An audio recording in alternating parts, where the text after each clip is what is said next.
Paige Marriott, and I have been in fundraising for now, I don't know, it's aging me like 25 years. I've owned my own business. And whether it's presidential campaigns, I worked for John McCain. I worked for the Bush campaign, and then I've worked for Senator Lee. I've worked for most of the elected leaders in the state at one time or another. I'm based in Virginia, and I've done races, whether it's running for legislature or running for governor or running for president. I was saying, Tracy, it's all the same. So just so you know, everybody has the same thing going in with this fundraising, but it's the same concept, no matter who you're running for, what you're running for. And so that's kind of my background. I have a national fundraising company, which means that like a Senate race would hire 3 fundraisers once you're the nominee. You hire one that would be a PAC fundraiser that raises money from DC, and then a national fundraiser that raises money from out of state, and then a local. And so from Utah, based in Virginia. So I usually do the local fundraising and the national, because I'm a national fundraiser. And that's my business model, is introducing people or working with clients around the country. So that's in a fire hose introduction of mine. But where do you guys want to go? And tell me what your questions you have, or how can I best help you? I'm scared to ask for money. I don't want to spend my own money this time. And right. It's just so hard saying, bet on me. I'm, especially as a third party candidate, a lot of people are just hesitant to make that. Have you, and you guys can interrupt me anytime you want. And I'm just going to start from, because I teach a class at the University of Utah, I used to, on fundraising as far as campaign management. So you guys can just kind of interrupt me at any point. Like if there's questions or something, I'll kind of start. If you guys want, if you prefer, I'll just do like kind of 101. That'll help you, if that's helpful. Yeah. Basically, fundraising is as simple as I always say, when you're starting to run, and if you guys haven't done this already, you're making a list of all the people you know, every single person that you've ever known, whether it's every affiliation, whether it's a church group, family, everyone, because it's concentric circles. And so, if your family doesn't like you, there's a problem. Like, you probably shouldn't be running for office if your mom's not going to vote for you. But is it, and which has happened, frankly.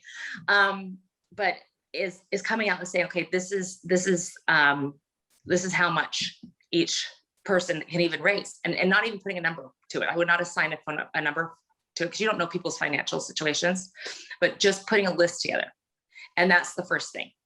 And realize, I think sometimes before we start too, is that people think fundraising is a dirty word, but if you can't get investors, you're looking at you're in a startup.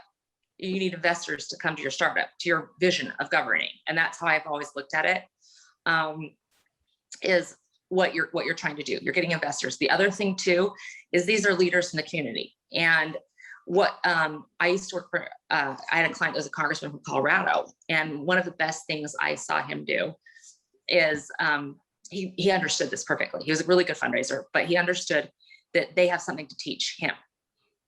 And all these people do.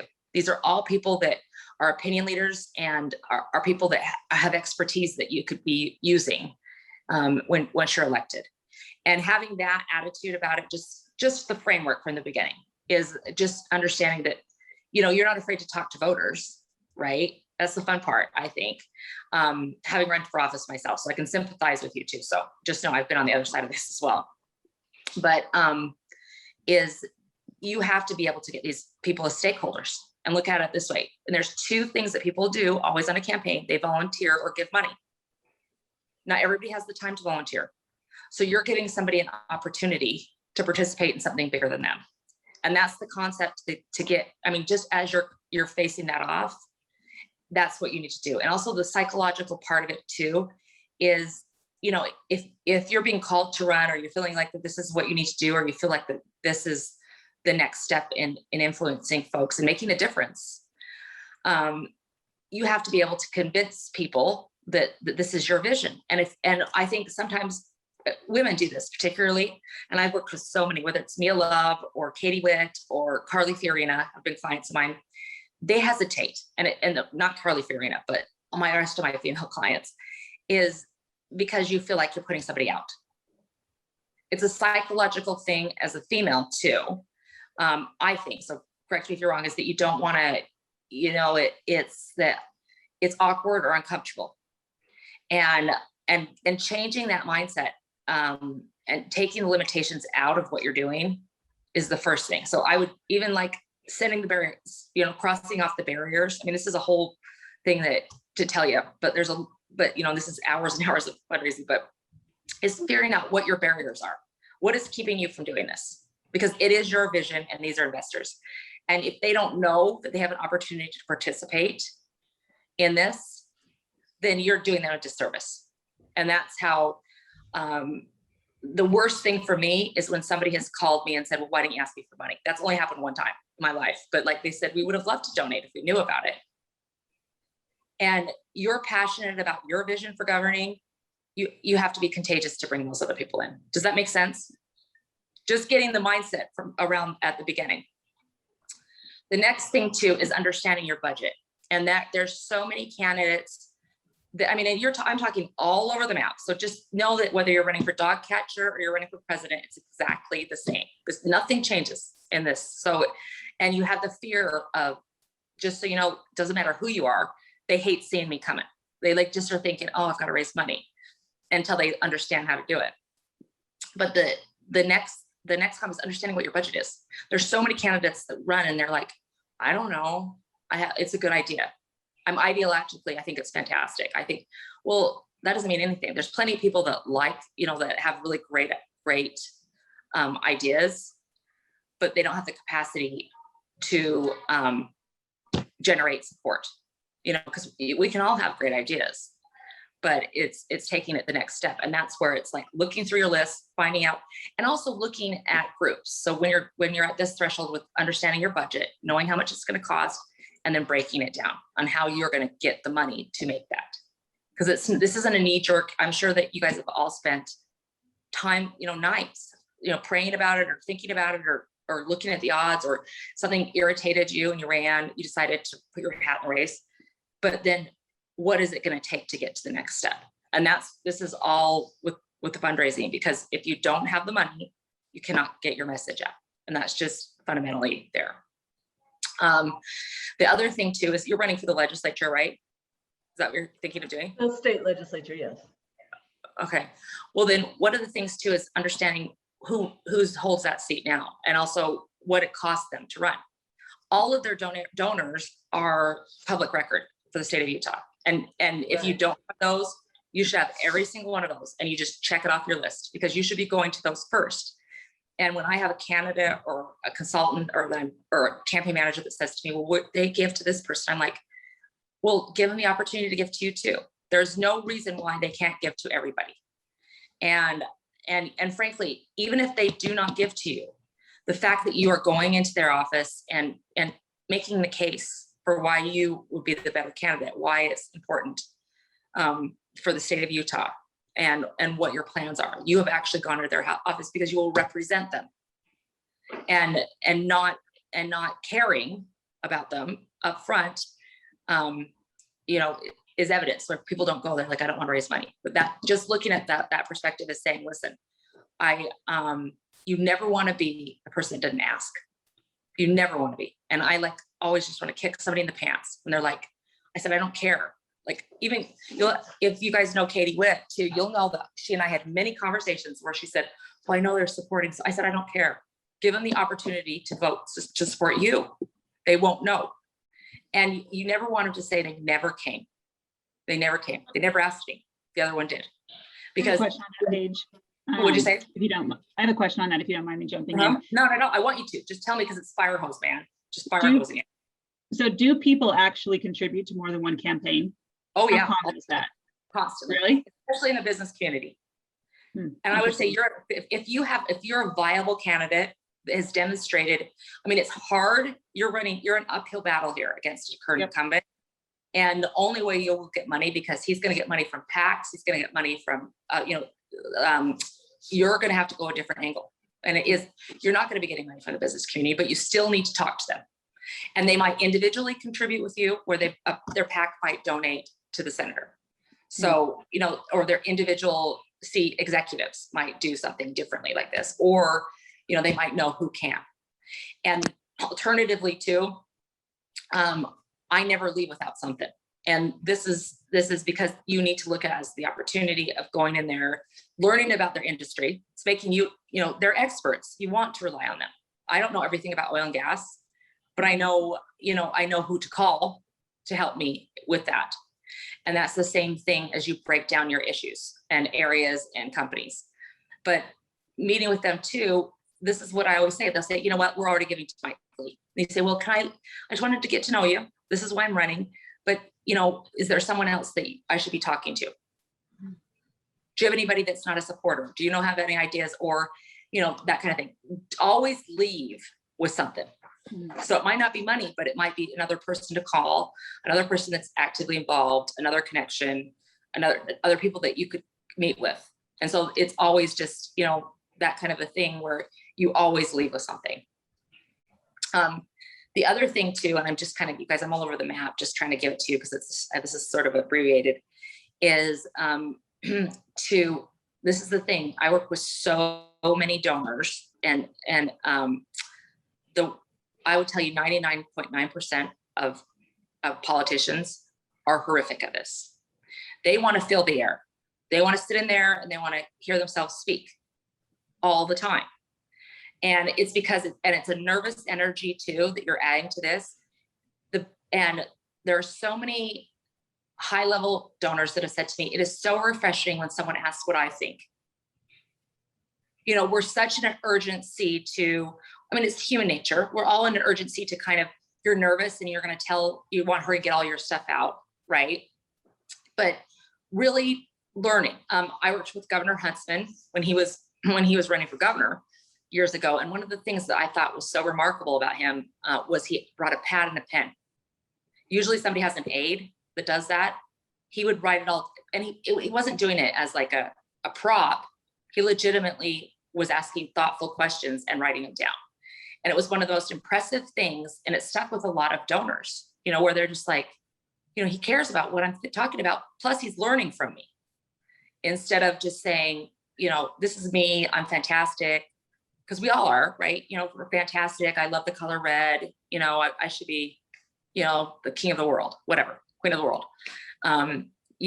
It's saying, what do you tell me a little about your business? Because you'd be surprised that 9 times out of 10, somebody's gone in there and said, a candidate that you're running against has never asked them. No one's ever asked what I thought. Everyone's told me. And we are like, especially in the state of Utah, and I'm telling you guys, having done this on the other side too, Utah, and it's scary.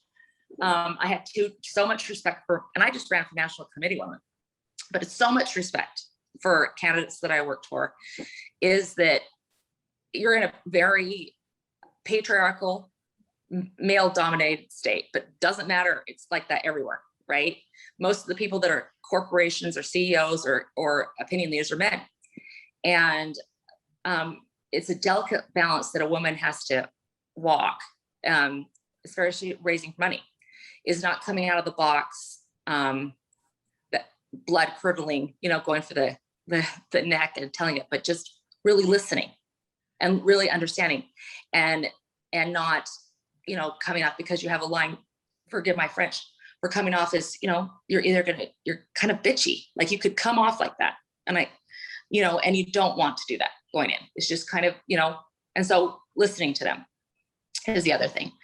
And then, do you want me to kind of tell you the components of a finance plan? Because you guys, this is all like 3-hour session, me putting it in this time. So I'm happy to, answer questions. Maybe that's the better thing, because I'm all over the map and I don't want to scare you. And I want you to, feel confident. So maybe you can start with questions. Actually, this is really good for me because you're touching on a lot of things that. Okay. I would love to hear about a finance plan personally, but Yeah. Okay. I'm loving this. I'm riveted. I think I mean, I do, What- yeah, like I have specific questions, but this is all very, very helpful. So No, I'm, and you totally, and that's why I just you know. like said, because it is literally what I'm giving you is like a 3-hour like lecture in a short amount of time. And so, but please do know this, and I want you to know this going in. We look at other people, you know, whether you are, you know, I've worked with, you know, I work with executives all the time, and this is the scariest thing for everybody. It's the scariest thing. And so to raise money. So just know that you are in good company. But, and so what I find interesting though, is, and this is just a tip too, is that when you're talking about something, and this is refining what you're comfortable for asking, these are the 3 components. So we'll just start with asking for money. And this is just like basic 101 on how to ask for money, is you're describing your race, you know, like, so let me just ask one of you guys, like, tell me, I'll just tell you, like, if I were running for office, this is what I'd say, you know, my name's Paige Marriott, and you guys kind of break down on what I did. Is Paige Marriott, you know, I'm running to save the world. This is why I'm doing it. I really need you. I think that you'd be a great asset to my campaign. I'd like, each day costs this much money. And I wanted to see if we could get you to donate $149. Say it's $149 per day, and be an investor and join our team. And, you know, whatever they say, you know, then you stop talking. And the thing, whether this is a negotiation in a boardroom, because I do business development too, we tend to, and everybody, this is human nature, not a woman or man thing, fill the space because it's uncomfortable. Or we feel awkward about asking for money, you know, or saying, oh, I don't want to inconvenience you, boo-hoo. You know what? It's, you're doing something better. You're doing something bigger that they need to participate in. So having that kind of moving those barriers, however you do it, is even writing it down, it's shut your pie hole, as I like to say. It's just, don't say anything. Just say, hey, listen, it is $1,000, the contribution, you know, limit is, or whatever you want to say. And this is what it's going to. We have you articulate that. So the components that kind of broke it down with is, you know, I ask for a specific dollar amount, always. So are you saying it's important too to say, look, EDDM, for me to get, you know, direct mail out there, it's going to cost me at least $1,000. And so, you know, I'd love it if you just give me $150 I would also break it down. And you're limiting yourself, because somebody could write you a whole $1,000 check. So do not say that. Do not do that, because somebody can write in the state of Utah, which is glorious. It's unlimited, and you can take corporate. I love it with all my heart and soul. I love raising money. But because you could take these big chunks, you know, and it's great when you're running.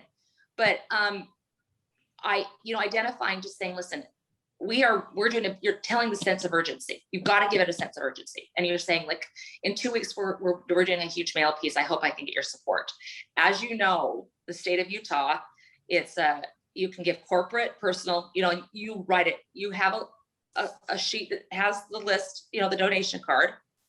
I sure would like your investment of, you know, if the highest gift you can give. And if you're going to start at $1,000 and they come down 500, we have the tendency to, and this is, I love psychology too, because I'm always thinking of this stuff, is we tend to belittle what we could get bigger, if that makes sense. We say to somebody, oh, if you can give $25. But if you said 1,000 and they come at 500, you're still getting some, you're getting more than you would have imagined. And so, and it's flattering. That's the thing. It's people, you are going to be talking to mostly men. Men are flattered by the fact that you think that you can capable. And I would even just say, like, I've been asking donors like you. So there's a similar, you know, that most of the donors I've asked that are like you, I've been asking for $1,000. And it's your own comfort level with your spiel, but a specific thing. And then I would say whether or not they decide to give, because you don't know when they will. I always just say, it's not now, it's going to be when, or now it is, but you're going to tell them thank you. And you're going to tell them thank you over and over and over again. One of the assets that, you know, even my kids that I've taught, which is a dying thing, is thank you cards. And just, even if you have them right after you leave the meeting, and put it in the mail, because they're not going to forget that they got a handwritten note and it's that fast. And you're going to thank them over and over again. Even if you said to somebody, because think how flattered you would be too. Like if somebody, you know, I not only write somebody thank you note, I always am flattered, but also that if you called later and say, hey, you know what, Jim, I remember this conversation that we had about so-and-so. I thought you might like this article. It's another touch point. And so it's another thing where you're going to say, listen, and I'd like your advice on it. Come at it like advice. And because aren't we all flattered when somebody asks for our advice? I mean, we are. I mean, it's human. I'm just like, oh, really? Sit at my feet. I will tell you, you know, That's right. my kids never do. My teenage kids never ask for that. But like, and when they are, I always am like, you know, please love me with your kid. But most people would, when I am saying to somebody, listen, I love your advice, they're flattered and realize that they are an asset to you. They're an investor of you know, that you could be able to call them up and say, listen, this is a piece of legislation that's passing. You're an expert. Once you're elected, you're an expert on X, Y, and Z. You're an energy expert, for instance. Tell me what you think. Plus, what they'll do is if it's, I've had people, when candidates get this down, members of Congress, they have groups like coalition groups. So oil and gas, medical, you know, all these different things where they're touching base with them. You know, and they're also having calls with them because they're their constituents. And realize too, with each one of those executives you're talking with, there's so many employees that work for them. So the hesitancy of saying, oh, you know, because voters are fun. I love it too, but they represent tons of voters. And realize that more influence is over a fence post, right? You know, when we're telling our neighbors, people say to me all the time, Paige, who should I vote for? You know, what should I do? You know, your neighbors, or if I'm passionate about something, like you have to get out to the polls for this X, Y, Z person. And so realize that the communication for them is going to be with their employees, with the other opinion leaders, other influencers. And so looking at it at that 30,000 foot eyeball is going to have countless, I mean, you're going to reap the benefits substantially because you're on all those levels instead of saying, and I watch this, it is a constant thing with candidates. It is so hard. And I know you guys, it takes a lot of courage to be in a race. I mean, it does. You're exposing yourself, your vulnerabilities, and the fear of failure. But standing on there and realizing you are making friends before you meet them. And I write that down to myself because fear and loathing of myself has gotten me through life. It's just like sitting there and saying, because I have to be on the phone. It scares me, and I'm a fundraiser. But I have taken the barriers out because nobody wants to be rejected. But stop removing the line that is a rejection. It's just making a friend before you need them. Because 9 times out of 10, you're going to be rejected. But they're never going to forget that you came and that you listened to them. Because the biggest blowhards, and I'm many blowhards in politics, as you know, are guys that just talk, you know, I'm running for this, and they're not good at it. There's very few people that are good at raising money because they talk instead of listening. So, you know, those are my kind of points on just getting kind of the mindset, because you do truly have to have a mindset to do this. And it's not a bad thing. It's a wonderful thing. I think it's fun to go get people to be part of my organization. I also think I truly love fundraising because I love people. And if you can look at it, you would be in politics if you hate people. I mean, if any of you do, you know, that's not fun. You shouldn't be running if you truly do not like people. It's an extrovert's job. And so looking as these guys I love learning about their companies. I love learning about their businesses. I love learning new things and policy and looking at it as that kind of exploration. But regardless, the hardest calls you're going to make are going to be your friends and family. A stranger to me is not hard, but it's asking my parents or my friends when I do things to get involved. Tell me if I'm wrong with this, but those are your first calls, are your friends and family. And having them part of the team, having part of the, you know, I'm going to need your help. And then having them also say, who else can I call? Can you introduce me to a whole bunch of people? Can you bring, because you know, it's all sort of like Utah, we're like multi-level marketing to the max. This is what you're doing. It's a campaign of MLMs where you're sitting here saying, who else do I know? You know, you're gonna have on them, who else can you introduce me to? Because I don't know what you're feeling like, but I can assume, because most people I've ever worked with, it's a pit in your stomach. It's a pit. And every candidate that I work with are like, you know, because you're sick about it. You don't want to lose money. You don't want to mortgage your house. You don't want to, you know, and you think I've got to go ask these people for money. And, you know, what if somebody says no? You know, like, which they could. But if you look at it with the perspective of, I'm here to learn something. And truly you are. I mean, like, they represent something, an issue that you will need to understand. And you're not an expert in mining. I mean, maybe one of you guys are, or you're not an expert in, you know, X, Y, and Z. And I think that that's, if you have that approach, to me at least, it's been more successful. And taking it as a listening approach instead of saying, you know, the year was 1986 and I decided that, you know, my kid was going to run, and you're leaving, because people live their bios. And even if you have to write yourself a note and say, stop talking, because I do that too. Like, look at me, like, but you do a nervous thing to feel even if we're not conscious of it, everybody does it because they want to get out of there. They get to the ask and they go really fast. Every single person, not the good ones. The good ones slow down and they say, listen, this is what it is. And I want you to be part of it. And they might say, listen, I don't want to at this time. Or, you know, and I'm just bracing for this because I know that this is a fear. And say, well, what can you do to advise me on this? Can I count on you? Can I call you from time to time about policy? Can I, you know, because the worst thing of, you know, where it's left a bad taste in most people's mouth is that politics is transactional. You know, that until you give me money, I'm not going to help you, or that I'm just there for the money because I really don't care about you. Mm-hmm. And I'm still, after all these years, so ideological that I'm like, we can give something bigger than themselves. And so, you know, why wouldn't you wouldn't want anybody to feel like that. And that is how most people feel, not because the politician doesn't have the really right heart, because they do, but they've never asked, you know, it's making them nervous. And so, you know, the psychology of it is, you know, learning. And then it's not such a failure. I keep saying like failure, like you guys are all going to fail. I don't want you to think that with fundraising. I want you to go in with an approach, with a different mindset, so you can succeed and be more relaxed about it. Going this, if you don't have somebody working with you now, even if it's a volunteer, you need to as soon as possible.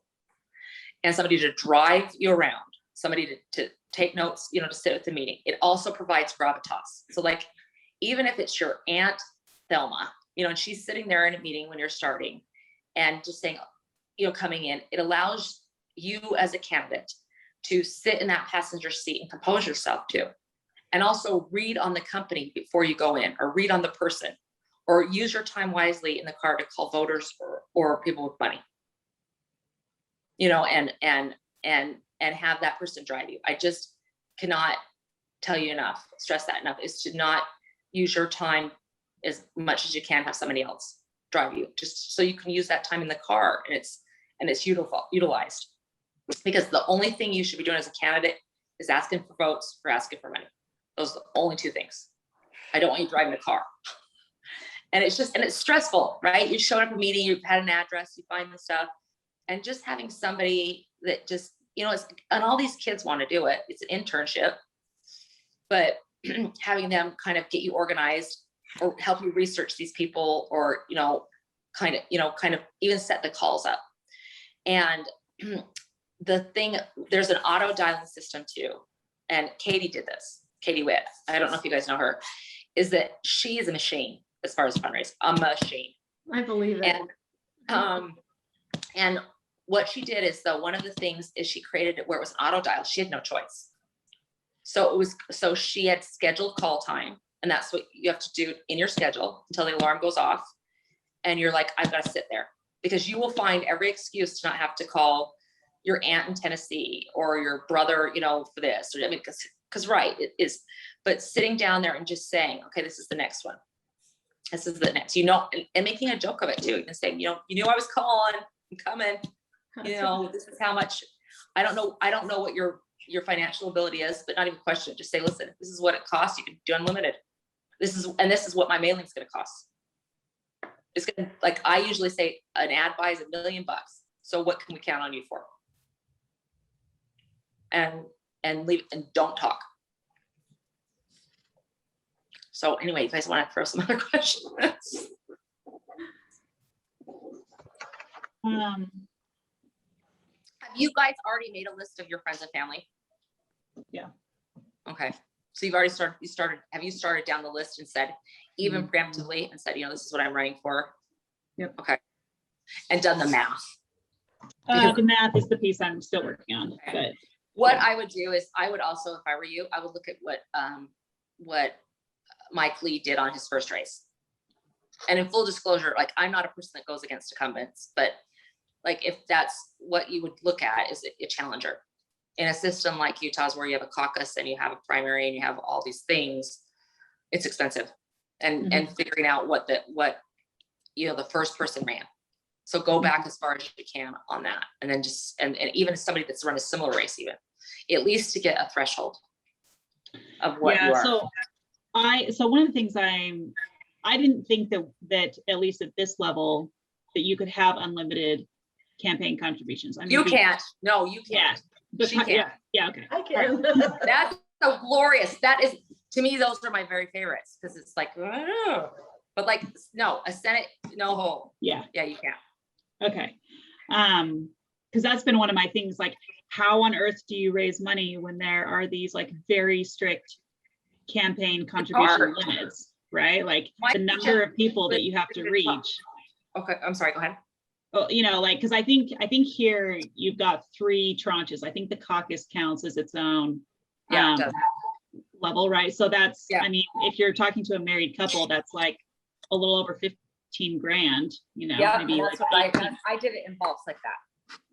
Like when I did John Curtis's, we did, you know, you do it in bulks. You do it in big chunks. You can say, can I count on you for this? This is the max. But do Start you give them the full max, or do you say I need give them a 5 full grand? I give them a full full max. max, all the way to the general, because you'll Okay. end up, you'll end up refunding it depending on what you're doing. So like, you Oh. know, you can't spend money that's for a general or for a But you primary. can take it. You could take it and it's already in your bank account, but you can't use it to spend it on anything. Interesting. That's against the law. Okay. But the caucuses, but the thing is so fun in Utah is that there's 3 cycles. You have a caucus, a primary, and a general, and so you can raise it for all 3. But you can't, even if there's not a primary, what happens is you still have to give it back. So if there is no primary, if it goes straight to general, then you still have to give the money back. Okay, so if I take 15 grand from someone, but let's say I only make it through the caucus portion, I don't get on the ballot for some reason, then I would refund the rest. Yep. And you have to, if you know what, you need to get a treasurer if you don't already doing this. Like if you don't already get somebody that's like, there's plenty of treasurers out there that are handling this to keep you out of jail. And know how to do federal. Yeah, well, so, I mean, this is another problem that I've had, because like with my job, I can't accept any money until, like, I have to quit before I can accept any money. And so I'm playing a little bit of a timing game here where I can't take the cash now. So I'm getting donation commitments, but Good, that's great. how do I hire people before I have the cash, right? Like, I feel like I'm in this constant. Unless you're gonna go chicken and take a egg loan. cycle. Unless What? you're gonna go take a loan. You take a loan. You'd have to go take a loan. And because you can't. If there's something that's precluding you, otherwise you quit your job tomorrow. Mhm. But especially if you're doing the right thing. I mean, that's the right thing to line up commitments like this. And I praise you on that. That is fantastic to get ahead of this. So, okay, so then in And terms also, you know what I would do? You get commitments. I hope you have a dollar amounts next to them. for commitments, oh yeah. Uh-huh. Okay. Uh-huh. Yeah, you're great. You're on fire. Well, and some of what I'm doing, People won't write the dollar amount. I'm like, well, then they really didn't give you a commitment. They're just trying to be nice. yeah, Yeah, you No. got a dollar. You got a dollar amount. You got their blood. Well, and what I'm trying to do too, especially with some of my friends and family where I know this is good, like they have not been politically active and this is a little bit of like a head game. Because I'm not taking money, I'm using that to say like, okay, get ready because I'm going to ask you for this amount. So You know what you also can do with your family and friends is have them make a list. Like this is what, you know, that's where I'm talking. It's like an MLM, because saying to, you know, my dad, like my father, I'm originally from Park City, Utah, and my dad was pretty influential up there. And so like I would say to my dad, you know, I need you to go to these many people for my daughter, or like introduce me to him so I can do it, or host something for me so I can meet him. But even writing a letter to them saying, listen, you know what? Because I've done that too, where like I had a friend that was running for sheriff, Summit County Sheriff, and I just said, I need you guys all to give me money for this. And they just did it because it was me. And, you know, they said, I'm sure whoever this is, we love Paige, whatever, you know, whoever my friends were. And so looking at that too, where they can all, it adds to your database too of donors. Yeah, sure. So in terms of the events, what do typical events look like? Like I've been talking to someone, actually, one of my, she was like my young women's president at one point, you know, like, but I grew up in Mount Olympus Cove. So it's a relatively wealthy area. Yeah. And so anyway, so she's going to help me put together like some sort of event thing for people in the Cove to come and do fundraising. But she's been asking me, what do these look like? I've never done this before. I've never put an event together like this before. Can I get some guidance? And I've told her, well, I'm envisioning this just kind of as like, you know, a get together of some sort, you know, like we're going to tell people why we're doing this, but we could have food and I don't know, right? Like a social gathering of some sort. But is there like a rhyme or reason? Yes. To, Yeah. like, what should I be telling her?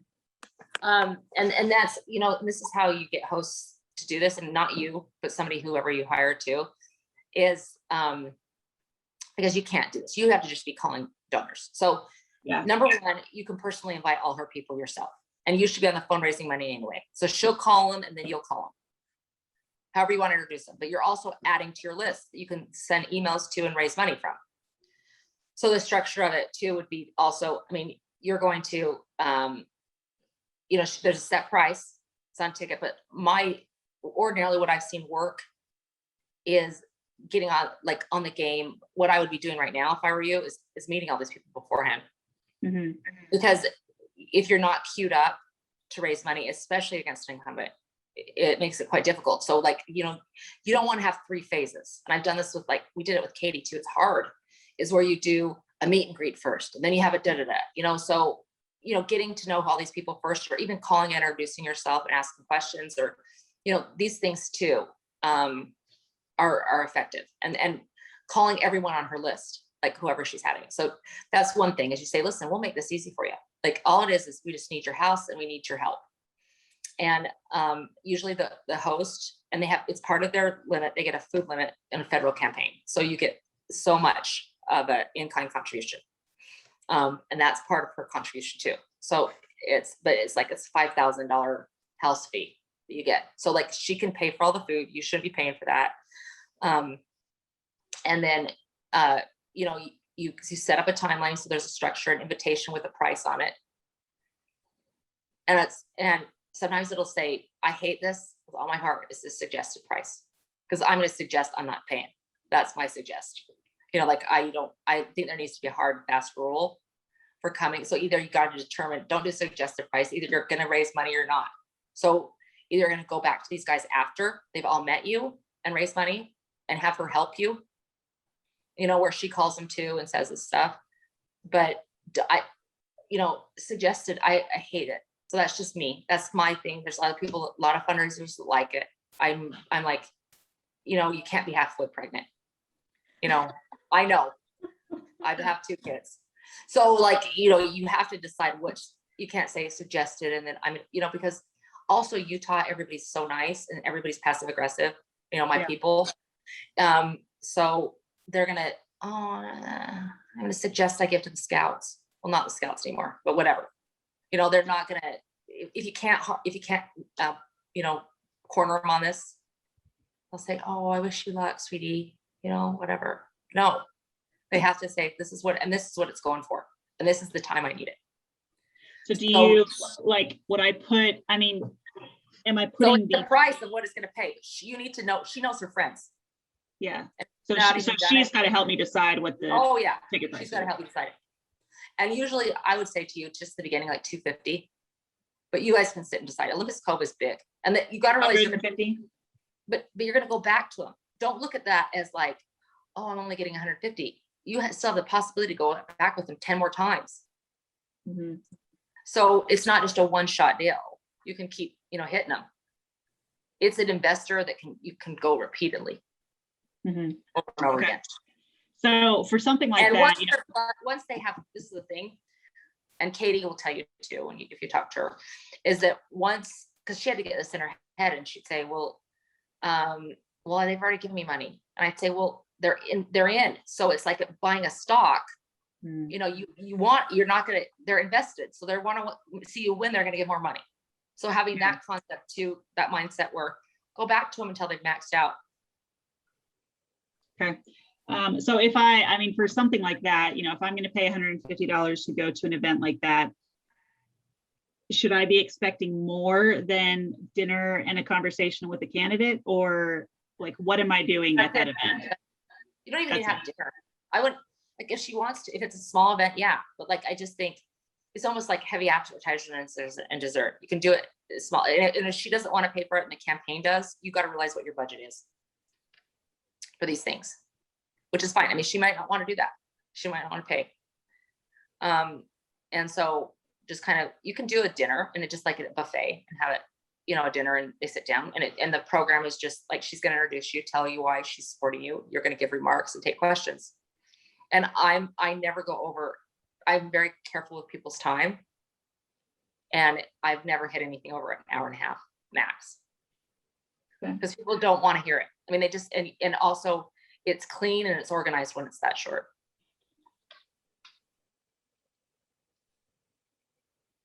Okay.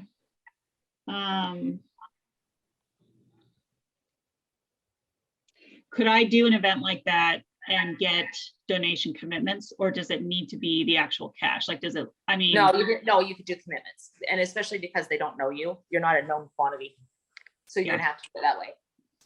Okay. So commitments is legitimate. Okay. Yeah, this isn't New York. You can't shake them down. I mean, they've just got to be able to get the feel of who you are. Yeah. And then visit with them more. Just say, listen, I could come by. It means you're calling them. You call them before the event, you call them after, and you sent every single person a thank you note. Yeah. Every single person. So the worst thing too is when she gets to the door, you make sure that somebody's, you're going to want to look, you're going to have name tags, right? You're going to have to, because you're going to want to talk to them individually. You're not going to remember all these names. Mm-hmm. And then also make sure that you have all their addresses and who attended, because it's just adding to your ability to go back for more money. Uh-huh. Okay. And those same people that say to you, like you call them, they'll say, listen, but you might even what you can do from that event, get additional hosts. Yeah. Mm-hmm. That's the thing, is like, you've got to look at them as a bigger, there's more longevity than just getting a check from them, because it's a better thing to get somebody that can host and get you $20,000 than, right? Yeah. So coming out of an event like that, like, is it helpful to say, well, actually, I'm wondering, like, is it helpful to say the goal of tonight is to raise X amount of money? But I guess you'd already have that in the invitation. Yeah, so she would know. She's gonna have to make the ask too. So she's gonna have the comfort level of just saying, like, this is what I need to do to be competitive. I want, and you're gonna fill the crowd. Mm-hmm. I mean, you don't want to be abrasive, and you're gonna know these people. Yeah. Okay. Especially in a small group like that. Yeah. I mean, depending on how many people she has. Okay. A different question, and I'm sorry, Piper, please jump in. Oh no, this is very helpful. How much do you need to have raised before you announce? This is something I've been struggling with. Or committed. You can't say that. You're not having any raised before you announce. Well, or committed, right? Like, how much where do I need to be on? You're looking at what it costs to race last race. That's what you're gonna look at. It's different for every race. So But do I looking at what they're, you need to look competitive, that like, that the senatorial committee is gonna say, listen, it's fierce. You have $500,000 in the bank. $250,000 is a lot of money in the state of Utah. I mean, like, Mhm. for a Senate race, I mean, it's millions of dollars, but like coming off of it, we've got people that run and they're like, I got $15,000. Well, you're going to be killed, Mhm. you know, and that's, I'm just being frank. I mean, if you're saying that you're going up a Goliath, but the Mhm. thing about Utah is that it's like a high school election, the caucus system. Yeah. And I'm saying that completely candidly, is that I have watched people, I'm LDS, and I've watched people, frankly, talk about church stuff and get votes, Mhm. or talk, give a stinking great speech on caucus day, and they have no business being in office, and just seeing it slide right. That's why, that's the one thing that helps a candidate, that helps a challenger instead of an incumbent, is the caucus. And so, because I was like, people will sell their soul to the devil for a turkey dinner and a free, Richard Paul Evans book. They'll go, oh yes, I'm in. It's true. I've been a delegate. They're like, Oh, I believe it. yeah, you I got believe me." it. Right? I mean, if you guys have been to the conventions, it's just like, you've got to be kidding me. Yeah. And it really is just, and I've been a delegate, and I've had to sit around with other delegates and say to them, I came from Park City, so I'm telling these people, they're like, well, what's a Gaddy Aunt Robert? I'm like, that has nothing. Because it's like, why is that in your speech? You're a weirdo. But whatever. And yet, Do not put, I'm gonna tell you right now, do not put a Gaddy Aunt Robert in any speech. Do not use Gaddy Aunt Robert, because even the most sensible people will think you're crazy. although in Mike Lee's case, you might be able to milk that one. You want to call out Captain Moroni in a presidential rally, you go for it, Mike Lee, and people are going to hate you for it, and it's super cool.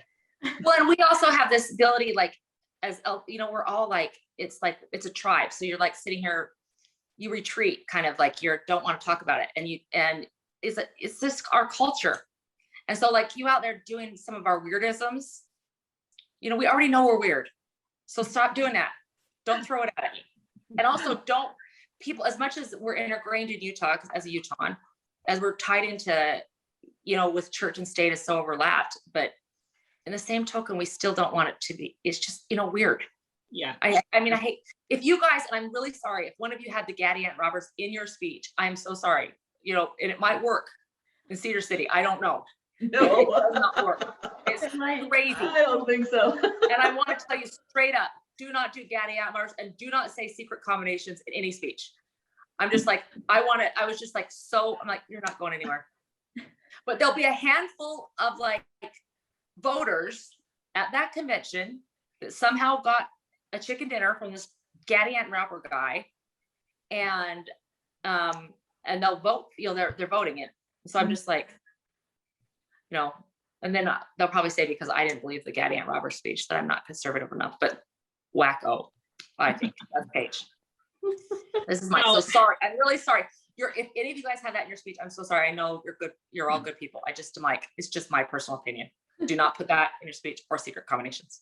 That being said, as I took a little sidetrack, is the convention system will help you raise what you have to do.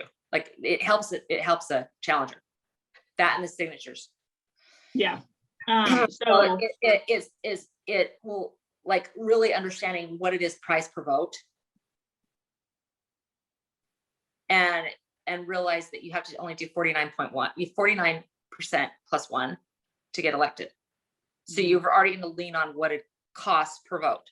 I know that sounds, but you sound like an analytical person. I mean, you're going to kind of go that route with your budget.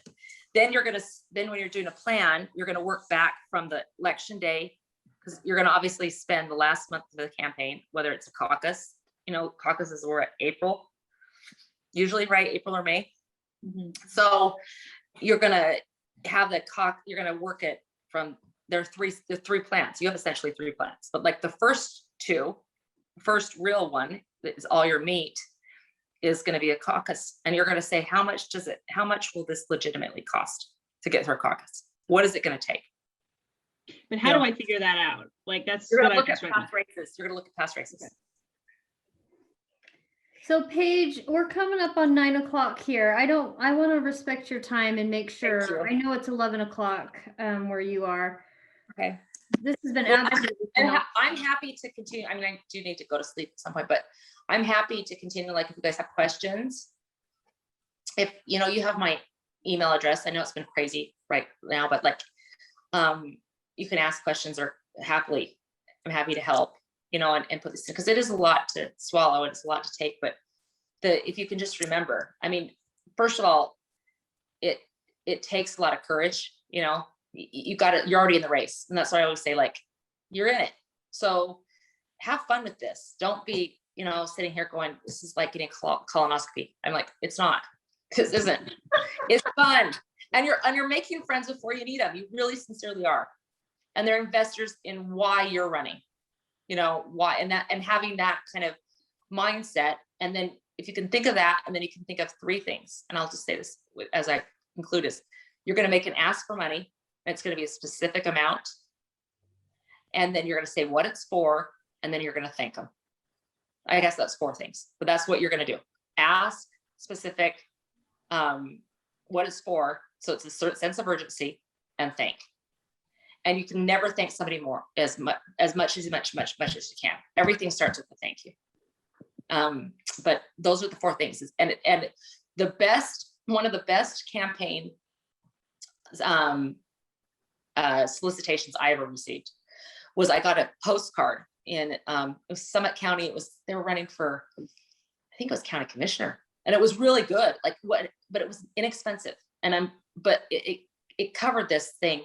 He said in his postcard, he said, it costs $149.95 to run my race, whatever your cost is per day, or whatever this is. And I'm trying to buy this number of signs. Would you be willing, because it just covered all the components, would you be willing to donate this a day, or donate a portion of this? And, and I need it by this date, because that's when I'm doing it. It covered every single, I wrote the guy a check, because I was like, this is really, you're showing the utilization of my money, but also you gave it a sense of urgency. You said, because I knew why the guy was running, and then you followed up, and then, and he wrote me a thank you note. And this is a guy running for county commissioner. And that was really one of the best solicitations I ever saw, just because of it added, and also because it used every single thing that you do. Somehow I was like, have you been to something I've done? But I'm like, hallelujah, I don't know who you are, but 2 thumbs way up, you're great. But that, understanding that, and then thanking people over and over again. And it's the personal touch too, like just the constant touch of saying, because we all want to feel appreciated. And so that's the other thing I'll say too, is sitting there and just listening to people, because you can understand more about what's happening in Utah, as you guys know, by listening to somebody, and also listening to somebody that has invaluable expertise. And that's these investors. They're investors in a vision. So,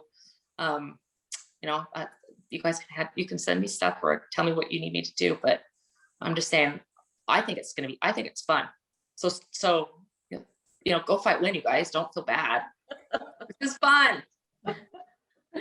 You're making friends before you need them. Sure, No appreciate your time Paige, on I this. can't do it. Oh, I so much appreciate your time with this. And I know that this is a huge deal for you, and what an amazing resource that you have been. Well, it's fast and furious, so I'm sorry, you guys. I'm just No, it was absolutely what we needed, at least me. Yeah. But do not when you schedule your time, and I will add this too, is we all have the tendency to, I'm going to finish with these two other things because I'm trying to give you so much, but the tendency, and I said this before, to not do our fundraising calls, to not do our fundraising time. You cannot, and you will find anything. Katie will tell you too, because I know that she's part of this too, is she would get out of it and I would go get her. And so I'd say, no, you have to do this, because you just don't, it's not fun. It's not fun to call strangers. It's not fun. But one of the things that can be fun is if you have somebody sit with you and then you can talk to them. It doesn't seem so lonely. And it is a lonely thing. It is lonely for me as a fundraiser, and I have to call and ask for all this money. Is to just, you know, sometimes for me it's upsetting. So I'm like thinking, I'm calling this guy. I've got to go. You know, I've got to motivate myself to go ask for a certain amount of money, and it's a lot easier face to face, right? But if you have somebody, even just a friend that's sitting with you, and especially as women, you know, just kind of saying, oh, this, or even some, you know, when you get off a call and they're like, that guy ripped me a new one, you know, or this person, you know, because you can add levity to it instead of just sitting there getting in the fetal position and crying under your desk. Not that I'm not doing that, but I could, you know, because you just feel like, you know, nobody likes me. And it is this roller coaster if you're not already feeling it, of feeling like, you know, if they could only see me, or if they could only, you know, it's just, I know, and it's just so hard on us personally. I know that it has been on me, where you feel it, you know, because you're putting it out there, you're putting your name out there, you're putting your, like, and people will be mean and they'll say mean things, but 95% of people will be wonderful, and hold on to that, because, and that's why I'm saying, get somebody so you can make fun of the people that don't like you. They just don't know you yet. They just don't know you. That's what I always say. They don't, once they know you, they'll love you, but let it go. And so don't do it. If you can, don't do it alone. The other person too is going to keep you honest. So when you want to say, oh, it's a sunny day, I want to go do this, I don't want to make calls, or I don't want to, they'll keep you there. So if it's a good family friend, or it's a kid that you have working with you, driving you around, they will push you to, you know, hold your hand and say, okay, this is the next person we're calling. This is the next person we're calling. This is it, because it is something that no candidate, no, I mean, it's not fun, but it can be if you are focused. So those are my last, I don't know, sound bites of this, but I just think it's amazing that you're all running. I really do. I mean, I always think, you know, even when I've run a marathon or when I've done anything, I've thought to myself, you know, I'm going to come in last, but you're in it, right? You guys are in it. You're in the race. And I think that's the coolest thing ever. You're inspirational to me. So whatever you're doing, don't let this intimidate you one bit, and don't hesitate to call me either. This has been absolutely phenomenal. I don't use the word rivet lightly here. I have been so interested in everything that you've said. It's been really amazing, and we're so grateful you squeezed us in tonight. And yeah, we just love you and think you're amazing.